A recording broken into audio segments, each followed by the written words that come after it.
ರಾಜ್ಯದಲ್ಲಿ ವರುಣಾರ್ಭಟ ಮುಂದುವರೆದಿದೆ. ಮಳೆಯ ಕಾಟ, ನೆರೆ ಹಾವಳಿಗೆ ಜನ ದಿಕ್ಕೆಟ್ಟು ಹೋಗಿದ್ದಾರೆ. ಆರಂಭದಲ್ಲೇ ಉಗ್ರ ರೂಪ ತಾಳಿರುವ ಮುಂಗಾರು ಊರು ಕೇರಿಗಳನ್ನೇ ನುಂಗಿ ಹಾಕ್ತಿದೆ.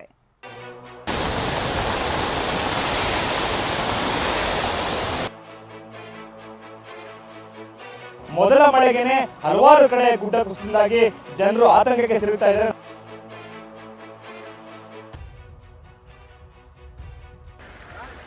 ಎಲ್ಲಿ ನೋಡಿದ್ರೂ ಜಲಧಾರೆ, ನದಿಗಳ ಆರ್ಭಟ, ಜಲಪಾತಗಳ ಭೋರ್ಕರೆತ. ನೆರೆ ನೀರು ಮನೆಗಳನ್ನ ಆವರಿಸಿದೆ, ದೇಗುಲಗಳಿಗೂ ಮುತ್ತಿಗೆ ಹಾಕಿದೆ, ಸೇತುವೆ ಬೆಳೆಗಳನ್ನ ನುಂಗಿ ಹಾಕಿದೆ.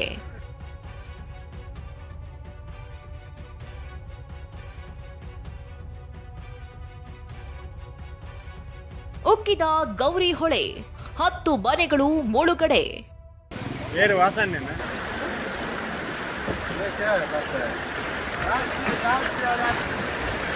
ದಕ್ಷಿಣ ಕನ್ನಡ ಜಿಲ್ಲೆಯಲ್ಲಿ ವರುಣಾರ್ಭಟ ಮುಂದುವರೆದಿದೆ. ಸವಣೂರು ಸಮೀಪದ ಸರ್ವೆ ಎಂಬಲ್ಲಿ ಗೌರಿ ಹೊಳೆ ಇದೇ ಮೊದಲ ಬಾರಿಗೆ ಪ್ರವಾಹ ಸೃಷ್ಟಿಸಿದೆ. ಪುತ್ತೂರು ಸುಬ್ರಹ್ಮಣ್ಯ ರಸ್ತೆ ಸಂಪರ್ಕ ಕಡಿತಗೊಂಡಿದೆ. ಹೊಳೆ ನೀರಿನಿಂದ 10ಕ್ಕೂ ಹೆಚ್ಚು ಮನೆಗಳು ಮುಳುಗಡೆಯಾಗಿದೆ.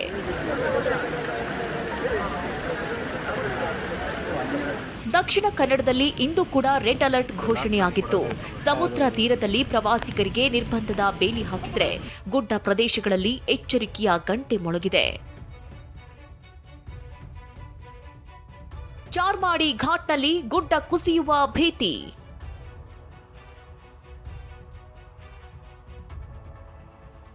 ಮಂಗಳೂರು ಚಿಕ್ಕಮಗಳೂರು ಸಂಪರ್ಕಿಸೋ ಚಾರ್ಮಾಡಿ ಘಾಟ್ ರಸ್ತೆಯಲ್ಲಿ ಗುಡ್ಡ ಕುಸಿಯುವ ಆತಂಕ ಇದೆ. ಘಾಟ್ನ ಗುಡ್ಡದ ಮೇಲ್ಭಾಗದಲ್ಲಿ ಭಾರೀ ಪ್ರಮಾಣದಲ್ಲಿ ಭೂಕುಸಿತವಾಗಿದೆ. ಮಳೆ ಕಂಟಿನ್ಯೂ ಆದರೆ ಕಲ್ಲು ಬಂಡೆಗಳ ಸಹಿತ ಇಡೀ ಗುಡ್ಡ ಕುಸಿದು ರಸ್ತೆಗೆ ಬೀಳುವ ಆತಂಕ ಮನೆ ಮಾಡಿದೆ.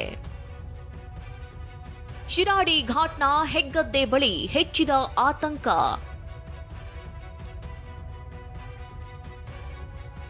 ಹಾಸನ ಜಿಲ್ಲೆ ಮಲೆನಾಡು ಭಾಗದ ಶಿರಾಡಿ ಘಾಟ್ ರಸ್ತೆಯಲ್ಲಿ ಗುಡ್ಡ ಕುಸಿತಾ ಇದೆ. ಹೆಗ್ಗದ್ದೆ ಗ್ರಾಮದಲ್ಲಿ ಜನ ಭಯದಲ್ಲೇ ದಿನ ದೂಡ್ತಾ ಇದ್ದಾರೆ. ಟಾರ್ಪಲ್ ಹೊದಿಕೆ ಹಾಕಿ ಗುಡ್ಡ ಕುಸಿಯದಂತೆ ತಡೆಯಲು ಯತ್ನಿಸ್ತಾ ಇದ್ದಾರೆ.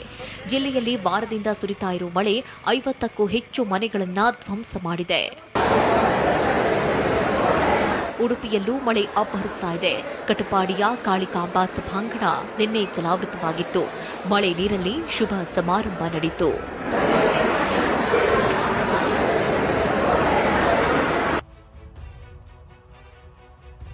ಮಹಾರಾಷ್ಟ್ರದ ಧನೇಗಾಂವ್ ಡ್ಯಾಂನಿಂದ ಮಾಂಜ್ರಾ ನದಿಗೆ ನೀರು ಬಿಟ್ಟಿರೋದ್ರಿಂದ ಬೀದರ್ ತಾಲೂಕಿನ ಯರ್ನಳ್ಳಿ ಬಳಿ ಸೇತುವೆ ಮುಳುಗಿದೆ. 15 ದಿನಗಳಿಂದ ಕೌಟಾ ಯರ್ನಳ್ಳಿ ಇಸ್ಲಾಂಪುರ ಗ್ರಾಮದ ಸಂಪರ್ಕ ಕಡಿತಗೊಂಡಿದೆ. 20ಕ್ಕೂ ಹೆಚ್ಚು ಎಕರೆಯಷ್ಟು ಕಬ್ಬು ನೀರಲ್ಲಿ ಮುಳುಗಡೆಯಾಗಿದೆ. ಇಸ್ಲಾಂಪುರ್ ಮತ್ತು ಯರನಹಳ್ಳಿ ಗ್ರಾಮದ ಬಳಿ ಇರತಕ್ಕಂಥ ಒಂದು ಸೇತುವೆ ಸಂಪೂರ್ಣವಾಗಿ ಮುಳುಗಡೆಯಾಗಿರ್ತಕ್ಕಂಥದ್ದು. ಸುಮಾರು ಕಳೆದ ಒಂದು 15 ದಿನದಿಂದನೂ ಕೂಡ ಈ ಸೇತುವೆಯ ಮೇಲೆ ನೀರು ಹರಿತಾ ಇದೆ. ಹೀಗಾಗಿ ಕೌಟಾದಿಂದ ಯರನಹಳ್ಳಿ ಸುಲ್ತಾನ್ಪುರ್ ಹೋಗುವಂಥ ಗ್ರಾಮಸ್ಥರು ನೀರೇ ನಿಂತಿರೋ ಕಾರಣ ಯಾರೂ ಕೂಡ ಈ ಸೇತುವೆ ಮೇಲೆ ದಾಟಿ ಹೋಗದಂಥ ಸ್ಥಿತಿಯಲ್ಲಿ ನಿರ್ಮಾಣ ಆಗಿದೆ. ಮಹಾರಾಷ್ಟ್ರದಲ್ಲಿ ಸುರಿದ ಮಳೆಯಿಂದಾಗಿ ಕೃಷ್ಣಾ ನದಿ ರಕ್ಕಸ ರೂಪ ತಾಳಿದೆ. ಹೊಲ ಗದ್ದೆಗಳನ್ನ ಕೃಷ್ಣಾ ನದಿ ನೀರು ಆವರಿಸಿದೆ. ರಾಯಚೂರಿನ ಗುರ್ಜಾಪುರ ಬ್ರಿಡ್ಜ್ ಕಮ್ ಬ್ಯಾರೇಜ್ನ 194 ಗೇಟ್ಗಳನ್ನು ತೆರೆಯಲಾಗಿದೆ. ಕೊಡಗಲ್ಲಿ ಜಲಪಾತಗಳ ವೈಭವ ನೋಡೋದೇ ಕಣ್ಣಿಗೆ ಹಬ್ಬವಾಗಿದೆ. ಅಬ್ಬಿ ಜಲಪಾತ ವೀಕ್ಷಣೆಗೆ ಪ್ರವಾಸಿಗರ ದಂಡೆ ಹರಿದು ಬರ್ತಾ ಇದೆ. ಜಿಲ್ಲೆಯ ಮಲ್ಲಳ್ಳಿ, ಇರ್ಪು, ಚೇಲಾವರ ಜಲಪಾತಗಳು ಸಹ ಧುಮ್ಮಿಕ್ತಾ ಇದೆ. ಏನೇ ಹೇಳಿ, ಮುಂಗಾರು ಮಳೆ ಪ್ರಕೃತಿಯ ಸೊಬಗನ್ನ ಹೆಚ್ಚಿಸಿದೆ. ಖುಷಿ ಜೊತೆಗೆ ಕಣ್ಣೀರನ್ನು ತರಿಸಿದೆ. Bureau report, TV9.